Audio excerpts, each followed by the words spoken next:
Hello, I am Mrs. Smith and I am reading chapter 25, House Guests. There were just a few days left before Thor was supposed to leave for the animal rescue. Bat didn't have any time to lose, and all afternoon he practiced how he was going to tell Mom about Dr. Jerry Drago and how important it was that Thor stay with them as long as possible. But that night at dinner, he found himself nervously avoiding the topic. What if he couldn't change Mom's mind? Bat couldn't imagine anything worse than that. So instead of telling her about Dr. Jerry Drago, Bat said, "Israel wants to come over to our house." "Who's Israel?" asked Janie, dipping her chicken chunk into barbecue sauce. "He's a kid in my class," Bat said. "Bat, honey, that's great," said Mom. "Is he your friend?" Janie asked. Bat considered the question. Was Israel his friend? Israel was nice to him. He was interested in some of the same things that interested Bat. He didn't seem to think that Bat was weird, and he wanted to visit. "I don't know," Bat said. "Maybe he is." "That's kind of a big deal," said Janie. "You've never had a friend before." "Yes, I have," Bat said. "Ezra comes over all the time." "He's my friend, not yours," Janie said.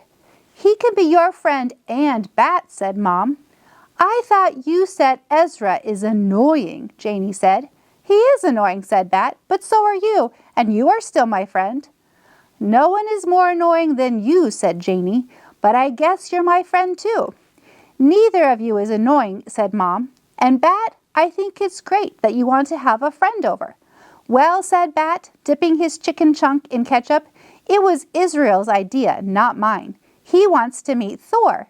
At that moment, Thor was just where he should be, tucked into his pouch, warm against Bat's chest. And remembering Thor made Bat nervous all over again. "I think it's a great idea, no matter whose it was," said Mom. "I'll call Israel's parents to set something up, maybe Saturday." "Whenever," Bat said. And then he said, "Mom, there's something else too." "What is it?" Mom had a chicken chunk in her hand, already dipped in sauce, but she set it down. "I wrote to a world skunk expert," Bat said. The words came out fast and loud because they were important. "I wrote and asked him about keeping Thor as a pet, because I don't want to send him to the rescue people. I want to raise him here at our house. I love Thor. I think maybe he loves me too, and I'm not ready to give him away." "Oh, Bat," Mom said, "how on earth did you find a world skunk expert?" And then Bat told her about reading in his animal encyclopedia about Dr. Jerry Drago and about Mr. Grayson helping him with the email, and about waiting and waiting for a response and finally getting an email back, and about how Israel had wanted to read it too. "I can be a good skunk caretaker, Mom," he said last, and then he wanted to hear what she would say. But it was Janie who spoke. "Wow, Bat," she said, "that's pretty cool that you found an expert and wrote to him. That takes guts. I think you should let him keep raising the skunk, Mom. He's pretty serious." Bat was so surprised that he felt his mouth drop open. Janie was helping him. "Bat," Mom said, "I've been watching you with the kit. You are so responsible and careful with him. But honey, raising Thor until he's old enough to release is a big commitment. He'd have to stay with us all through the rest of the school year and through the summer as well." That sounded wonderful to Bat. "The longer the better," he said. "You say that now," Mom said, "but what if you get tired of feeding him and cleaning up after him? And what about when he gets bigger and he's awake more of the time?"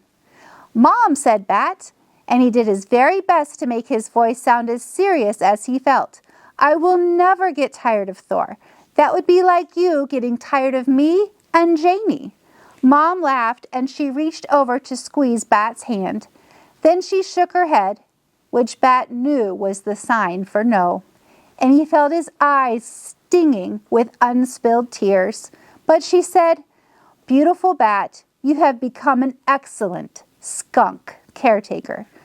You have been dedicated and you even found a way to contact a skunk expert. I have to admit, I am impressed.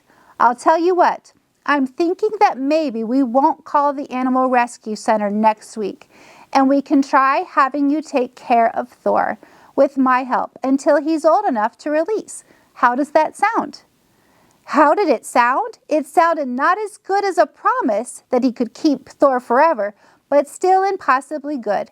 Bat felt like he was vibrating on the inside. He was so happy. He wanted to jump up and whoop with joy, but Thor was curled up and asleep in the sling, and a good skunk caretaker would never startle his kit like that.